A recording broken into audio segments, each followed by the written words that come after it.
There's a moment in every perfectionist's life when they stand before their unfinished masterpiece, paralyzed not by the fear of failure, but by something far more terrifying: the fear of their own magnificence. What if the truth isn't that you're too hard on yourself, but that you're too afraid of what you might become if you stopped hiding behind the armor of never being good enough?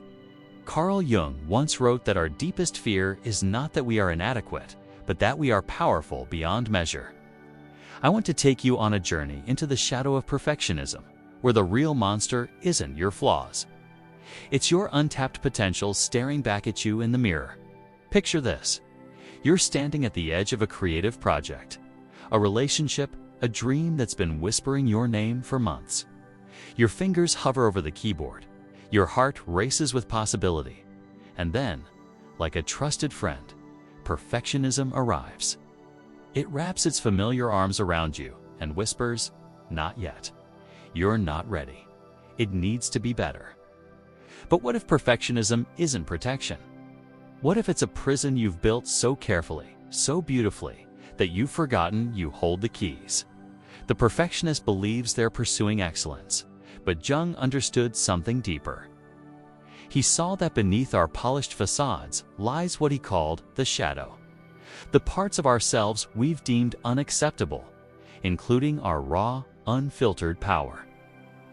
The perfectionist's true fear isn't imperfection. It's the terror of owning their brilliance. Think about the last time you procrastinated on something important. Feel that familiar weight in your chest. That voice saying just a little more research. Just one more draft. Just wait until conditions are perfect.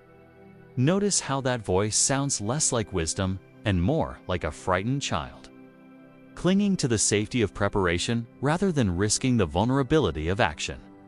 There's a strange comfort in never finishing, isn't there? In the space between conception and completion, you remain safely potential. You're the writer who could write the great novel, the entrepreneur who could change the world, the partner who could love completely. If only you had more time, more skills, more certainty. But Jung knew that growth doesn't happen in the comfort zone of endless preparation. It happens in the messy, imperfect act of becoming. The shadow we cast isn't made of our failures. It's made of our unlived possibilities, our unexpressed gifts, our unspoken truths. Consider how perfectionism shows up in your relationships. Do you withhold your authentic self until you've become worthy of love? Do you polish your opinions until they sparkle with acceptable brilliance? Do you present a version of yourself so carefully curated that even you've forgotten who lives beneath the performance? The perfectionist believes they're being considerate, but they're actually being cowardly. They're depriving the world of their raw truth, their beautiful mistakes, their gloriously imperfect humanity. They're so busy becoming worthy that they forget they already are. Jung spoke of individuation, the process of becoming who you truly are rather than who you think you should be. But individuation requires courage. It demands that you show up as you are, not as you wish you were. It asks you to trust your voice even when it shakes, to share your art even when it's unfinished, to love even when you feel unlovable. There's a moment every perfectionist must face. The moment when they realize that their standards aren't high, they're impossible.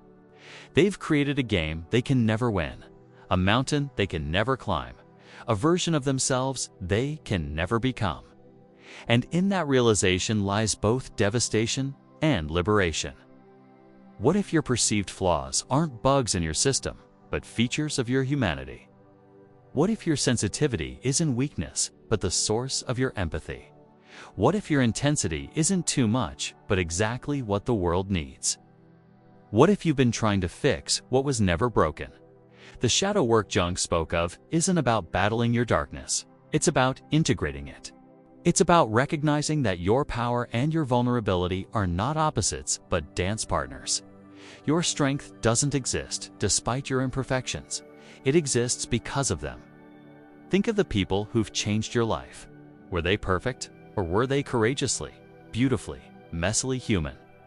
Did they inspire you with their flawless execution, or with their willingness to try, to fail, to try again? Did you love them for their achievements or for their authenticity? The perfectionist seeks control, but life is inherently uncontrollable. The perfectionist demands certainty, but growth requires uncertainty. The perfectionist wants guarantees, but love offers none.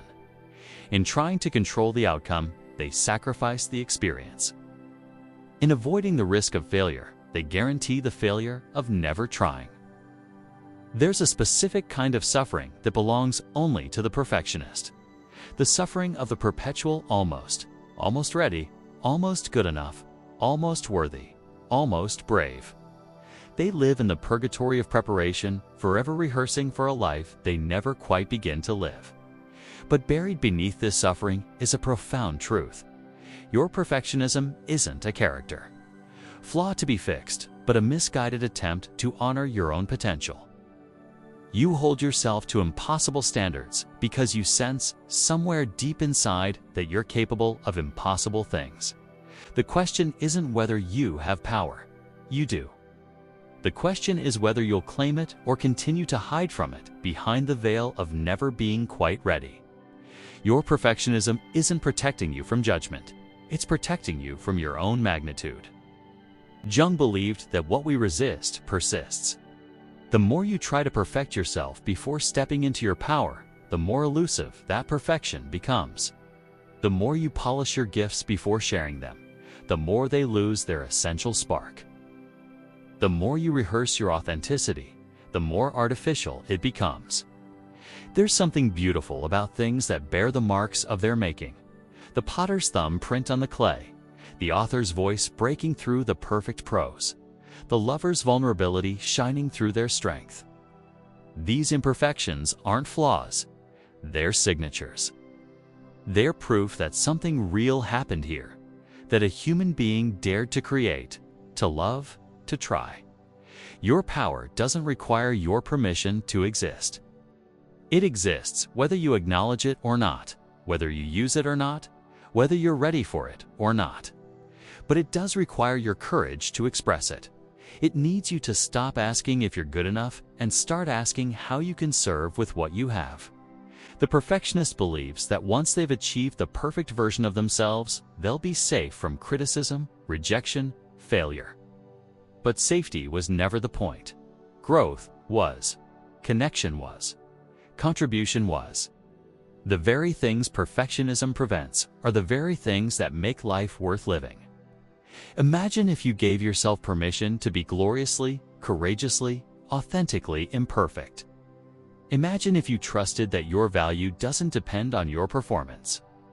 Imagine if you believed that your voice matters not because it's perfect, but because it's yours. What would you create if you knew no one would judge it? What would you say if you weren't afraid of being misunderstood? Who would you love if you weren't afraid of not being loved back?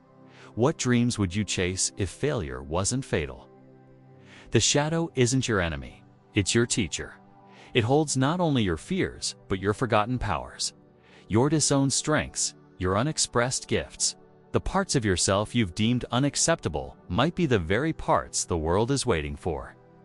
Jung understood that wholeness comes not from perfection, but from integration. Not from hiding your darkness, but from bringing it into the light. Not from becoming someone else, but from becoming more fully yourself. The goal isn't to eliminate your shadow, but to dance with it. Your perfectionism has served you. It's kept you safe in the comfortable cage of potential. It's protected you from the vulnerability of being seen. It's given you an excuse to never fully show up. But protection and prison are often the same structure, viewed from different angles. The moment you stop trying to be perfect is the moment you start being powerful. The moment you embrace your imperfections is the moment you embrace your humanity. The moment you stop preparing to live is the moment you start actually living. There's a reason why broken things often let in the most light. There's a reason why scars tell the most interesting stories. There's a reason why the most beautiful art comes not from perfection, but from the courage to create anyway. To love anyway. To try anyway. To try anyway. Your power isn't waiting for you to become worthy of it. It's waiting for you to stop being afraid of it. It's waiting for you to stop hiding behind the comfortable mask of never being quite good enough and to start owning the uncomfortable truth of being exactly who you are. The world doesn't need another perfect person. The world needs you. Messy, imperfect, powerful, real you. It needs your unique perspective, your authentic voice, your gloriously flawed humanity. It needs what you have to offer, not what you think you should have to offer. Tonight, as you stand at the threshold between who you've been and who you're becoming, remember this: your perfectionism isn't a bug in your system. It's a compass pointing toward your power. It's showing you exactly where your greatest potential lies, exactly what you're most afraid to own, exactly what the world most needs you to express. The question isn't whether you're perfect. The question is whether you're brave enough to be real. The question isn't whether you're ready. The question is whether you're willing to begin anyway. Your power is not a future possibility. It's a present reality. Your gifts are not potential. They're actual. Your voice is not preparation. It's expression. Your life is not rehearsal. It's performance. And the performance doesn't require perfection. It requires presence. It requires courage. It requires you to stop being afraid of your own light and start letting it shine. Messy, imperfect, gloriously human light that illuminates not only your path, but the paths of everyone brave enough to witness your authenticity. The shadow knows what you're capable of. The shadow remembers your power. The shadow is not your enemy. It's your invitation to stop playing small and start playing true. You are not a perfectionist. You are a powerful being learning to trust in your own magnitude. And that learning doesn't happen in the safety of preparation. It happens in the courage of action. The time for perfect is never. The time for powerful is now. The time for you is now. If this message touched something deep within you, if it stirred a recognition of your own hidden power, comment below. I choose my courage over my comfort.